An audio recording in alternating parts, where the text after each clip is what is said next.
Here are some more videos from our stair building education series. Let's go ahead and get started with our first video.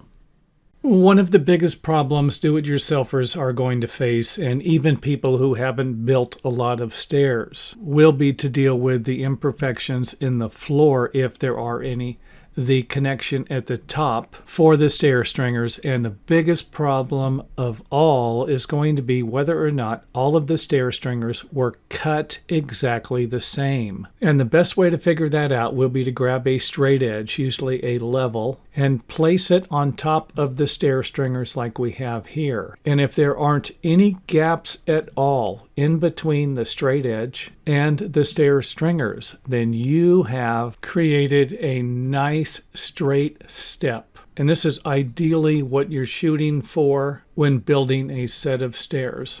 So check everything you possibly can to verify, especially the steps, to build the perfect stairway. So we're going to check in 5 locations: the back, the front, the middle, and the risers can be checked at the top and the bottom. And you can check them also at the middle if you feel like you need to. And again, we're going to be looking for any gaps at all between the stringer and the straight edge. And of course, one of those gaps might look something like this, and you could simply add a filler shim to fix something like this. And you could simply add a shim there to fix something like this. And I think anything around 1/8 of an inch or less, you can probably leave alone. And quite possibly on a riser, even 1/4 of an inch might be okay, depending upon how much of a perfectionist you are. However, 1/4 of an inch for the steps is going to be too much, and you're going to feel it when you use the stairs. And again, I think 1/8 of an inch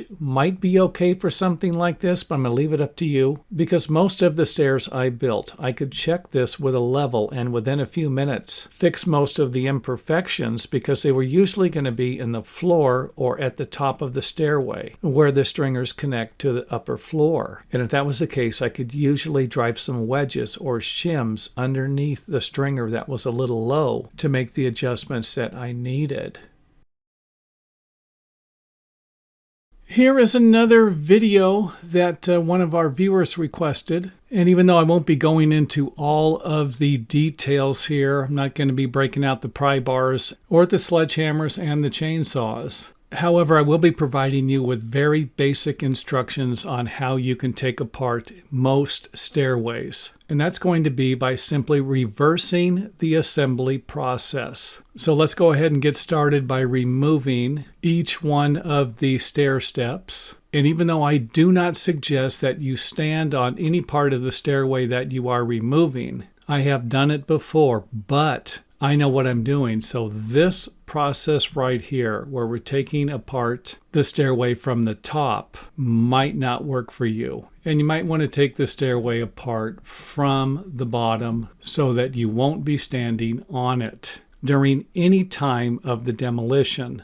And of course, that would look something like this here. And another thing I would like to point out is that you can remove the center stringers before removing the outside stringers to give you room in here to walk around. And this will definitely be beneficial if the stringers are attached to the wall framing on both sides. And even though I won't be providing you with examples on how to do it, you can always use a saw to cut the stairway components into smaller sections. For example, if this stair stringer is attached to a wall, I might want to grab a circular saw and cut it into smaller sections to make it easier to remove from the wall. And don't forget that prying something, if I grab a pry bar and I get it behind the stringer and I'm trying to pry it away from a wall that I don't want to ruin, it's drywalled on the other side or it might have tile on it, then you won't want to use a pry bar because you could damage the wall finish on the other side. And this is where cutting it into smaller sections will benefit you. So remove the inner stringers if that's going to work for you, or the outer stringers first if that's going to work better for you. And if you have a stairway with risers, then you're just simply going to start from the bottom by removing either the tread first or the riser first. So in this example here, we removed the tread first. So tread, then riser, or riser then tread, whatever's going to work easier for you. And of course, you could always remove all of the treads first and then all of the risers second. And yes, even though it's hard to believe, it wouldn't be a bad idea to create some type of a plan to demolition your stairway. And the last suggestion I would like to make is to be safe, something that people say yet might have a difficult time understanding. So you might consider hiring a professional if you're not comfortable or some of the information in this video doesn't make sense. Here's another question from one of our viewers who was having a difficult time using construction standard lumber to lay out their stairway. And if the stairway needs to fit within a certain measurement, like 4 foot 7 inches or 55 inches, which is what we have here, 5 11-inch treads, then you might need to get a little creative with your materials, and even more creative if you can't resize some of these composite materials that might look funky if you ripped them down.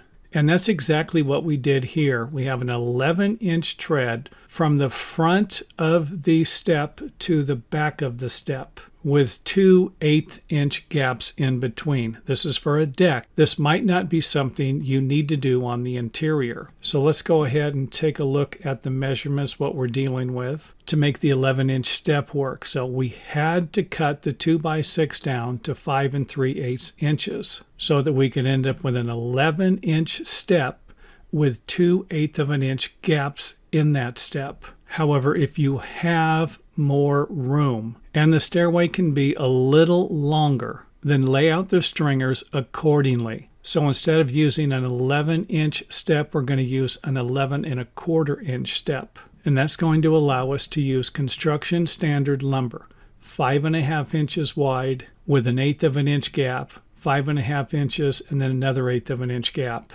And if your materials are a little shorter or longer, you will need to make the necessary adjustments before laying out your stair stringer to make sure everything is going to work properly. And there are a few more things you can do if you want to, you feel comfortable doing, and that would be to install everything tight. However, for exterior stairs, this doesn't always work out well. Another will be to add a nosing and then leave a gap, don't leave a gap, and then use those measurements when you're laying out your stair stringer. Now we're still at an 11-inch step for our stringer layout, even though we have a nosing that's projecting out 1 inch. And the last one on the list will be to use a full-length piece of lumber like a 2x12 or even a 2x14 ripped down, or a 2x14 where you would compensate for the measurement when you're laying out your stringers. And you can see here where the tread depth for the stringer in this example is 11 inches, and that's going to provide us with a 5/8 of an inch overhang. And you can see that better over here. Let's go ahead and zoom in over here where we have a 5/8 of an inch overhang, 10 7/8 inches over here with an 1/8 inch gap. And I would definitely recommend using a gap when you're working with construction standard lumber or other materials that could create a moisture problem, and then that could lead to termite damage or wood rot. I say could. Remember, there are going to be other parts of the stairway touching each other. You're not going to be able to do anything about, like where the tread connects to the stringer or where the tread sits on top of the riser. Here's another question from one of our viewers. They wanted to know if resawn or rough sawn lumber will work better for exterior stairs that are going to be painted. And that's exactly what we're looking at here. Everything is rough sawn except for parts of the guard railing like the top and the balusters. And of course the hand railing is smooth. You're going to be running your hands up and down this. This is a must. Got to be smooth. I've seen rough sawn lumber used for this, and it's only going to be a matter of time before somebody's going to get a splinter from the lumber. And yes, that has happened to me more than once. And while I'm at it, I might as well point out that it's nice to have a rounded off post if this is the way you're going to build your guardrail. And as far as I'm concerned, rough sawn lumber will work good for a while for your exterior stair steps. that are going to be painted, along with the decking boards. And I would recommend getting resawn lumber instead of rough sawn lumber, because rough sawn lumber can have different measurements. And I think that's what we're looking at here, even though by looking over here, it's not off by much. However, we've got a large gap here, and this board was actually sticking up a little bit. So again, resawn lumber is probably going to be a little bit better. Now, the main problem you're going to end up with when you paint a stair step is that it will need to be painted again, and the more layers of paint that you put on these steps, the smoother it's going to become. So you are going to end up with a little bit of slip resistance for a while. And when that happens, you might consider adding some anti-skid or slip-resistant tape, slip-resistant materials, to solve that problem. Now, this is going to be a bigger problem the heavier the traffic. If this is a public stairway, people are going to be walking up and down it all day long, then you might consider adding slip-resistant treads and decking to this stairway. However, if it's a stairway for a private residence, it could last for decades. You're not going to have the wear and tear, making it a win-win situation for the builder. Welcome to another one of our videos. In this one here, we are going to answer a question that was sent to me. The individual is going to be working on the bottom step and trying to shape it and put a little angle on it for decoration. And you can do that as long as you're not encroaching into the minimum area of your building code requirements. So the information in this video, even though I'm going to focus on this one here, it's also going to apply to other types of stairs. Just wanted to point that out.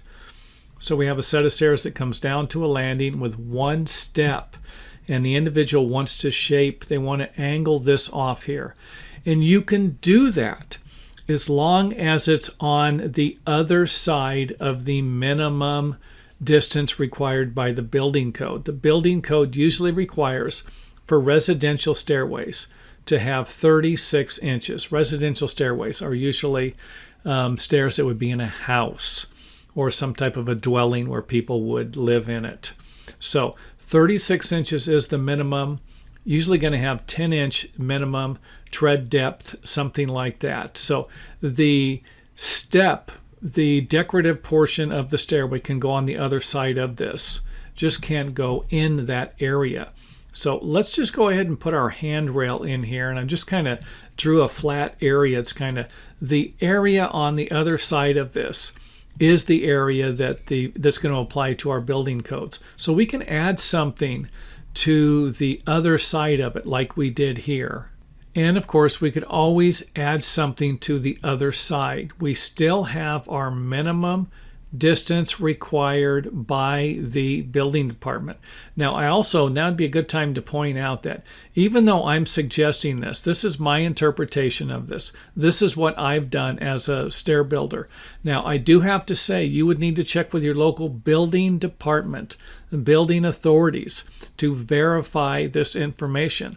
If you're in another country and you're watching this YouTube video and you're thinking like, hey, I'm going to go ahead and do that. No, it might not work if you're in another country or even in another province or state. I'm in California. This is usually, or I should say, I've never ran into a problem doing it this way, but I can't stress this enough. If you're designing a house, you're doing something, you want to get a little fancy, thinking outside the box, it's always going to be good to check with your local building authorities. And of course, this can apply to other shapes. You can bring the step out a little further, not going to be a big deal. You can use these shapes here. So we can have it square, just extend it, or we can have it angled off, or we can have an angle coming out a little further. So on the other side, like I said. Now let's go ahead and remove the hand railing lines or guidelines that I had there and give you an idea of the tread going all the way across. I know I had it in sections here, and that can be confusing, but this would be one solid step. So something like this is fine. We have our line that would be over here. This is on the other side. Something like this could be a problem. So the building codes require the farthest projecting point forward. So if you have a nosing on the top of this, a section of the step that protrudes out an inch forward, you'd be measuring from that, the farthest point forward. So in this case right here, the farthest point forward is going to be the riser, face of the riser.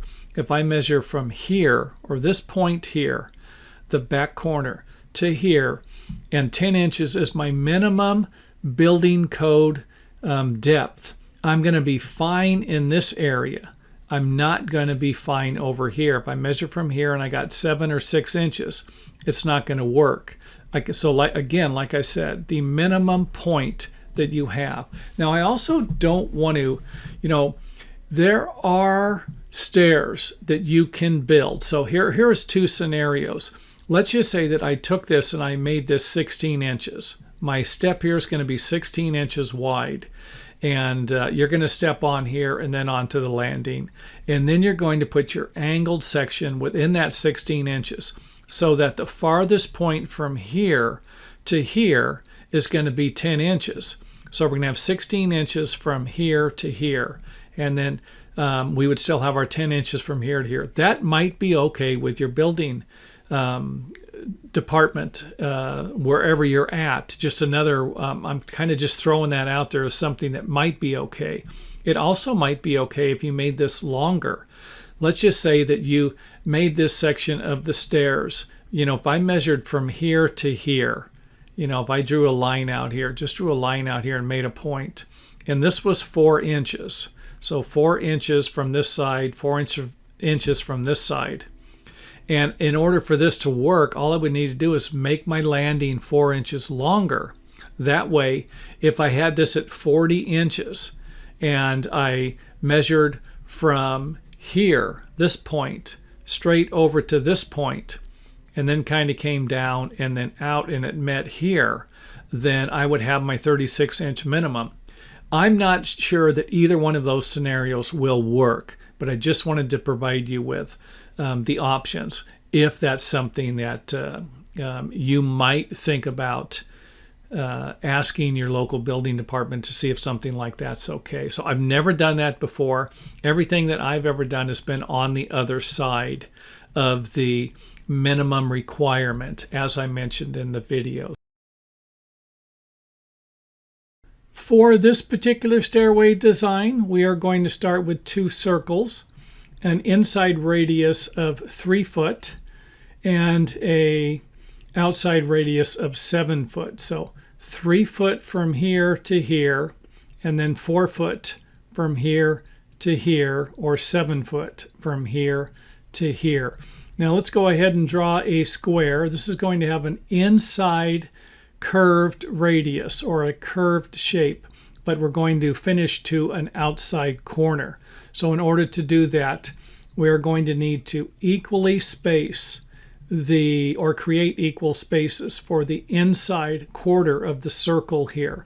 And to do that, all you need to do is figure out the length of this circumference of this section of the circle. I do have more information on how you could build circular stairs in one of my books.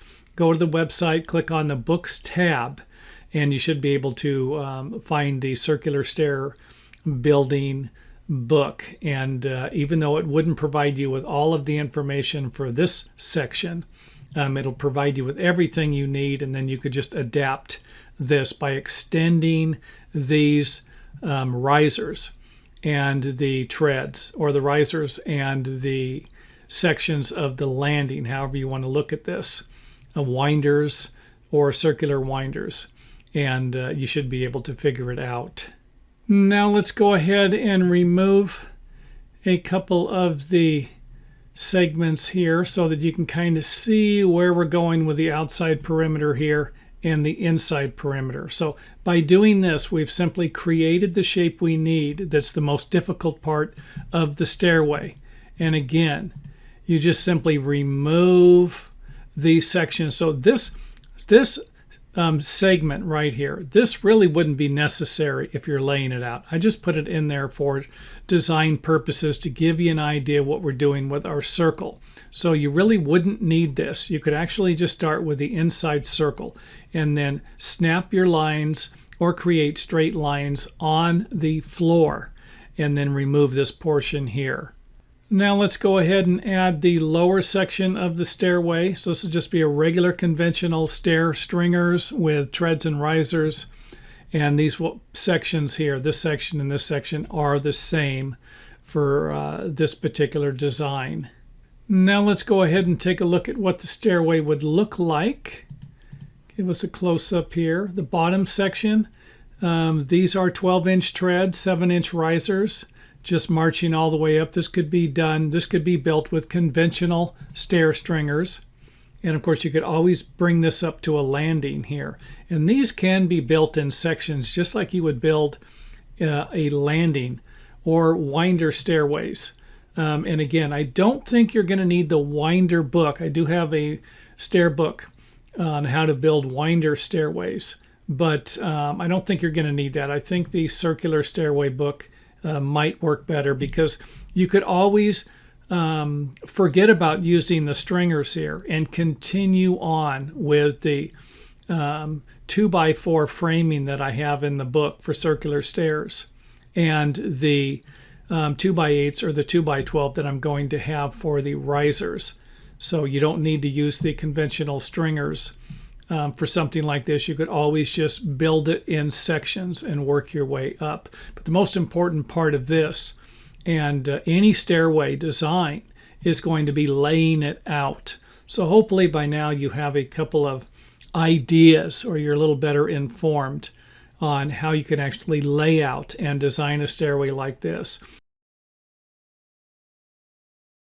In this video, I am going to use a scientific calculator to help you figure the angle of a stairway. I've already got a couple different videos I've made, but in this one we are going to use the Calculator X8, and I got this on a Windows 10 app, and there are plenty of calculators all over the internet you can use to do this.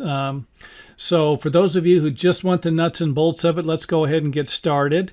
We are going to need to switch the tangent to a negative tangent, and you can usually do that by clicking a shift or a second key in the upper left-hand corner.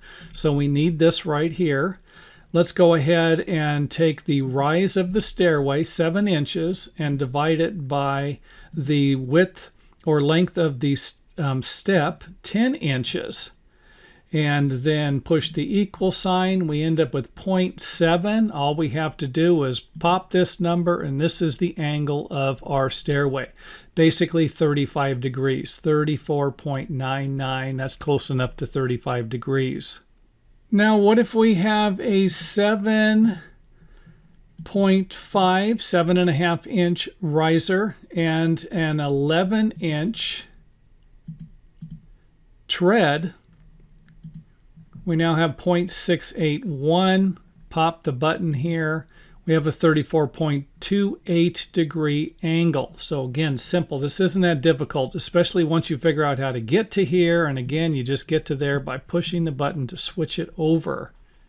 Now here's a mistake that I have made myself. You might end up making it, and that of course would be if you divide the tread into the riser height, you're going to get a different number. And then that's going to be the opposite angle in the triangle. So you're going to have the angle you're looking for, a 90-degree angle, and then this of course would be the other angle of the stairway. It's just not always going to work. So if you start cutting materials and you see that they're not working, they're off quite a bit, make sure that you didn't reverse these numbers.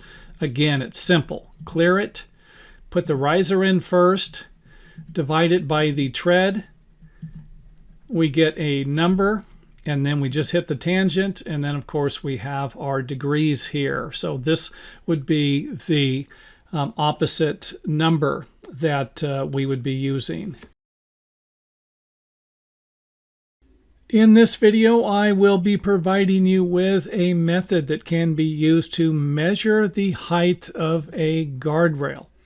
And this can also be used to measure the height of a handrail. So a lot of people confuse the two. A guardrail is going to prevent you from falling over the side of a stairway. A handrail is usually going to be used that's for something that you can hold on to while you climb up or go down a set of stairs. So guardrail prevents you from falling over, handrail something to hold on to. And there are guardrails that you can hold on to. I understand that, but the guardrail height of a guardrail is usually going to be 42 inches. The height of a grippable handrail is going to be 38 inches. So we won't be able to use the 38-inch measurement for a guardrail. Hope that makes sense. So if I measure from the front of the tread, the face of the tread, so here we don't have a nosing on this. We just have a regular tread and riser. We're going to be measuring from the face of it to the top of the guardrail.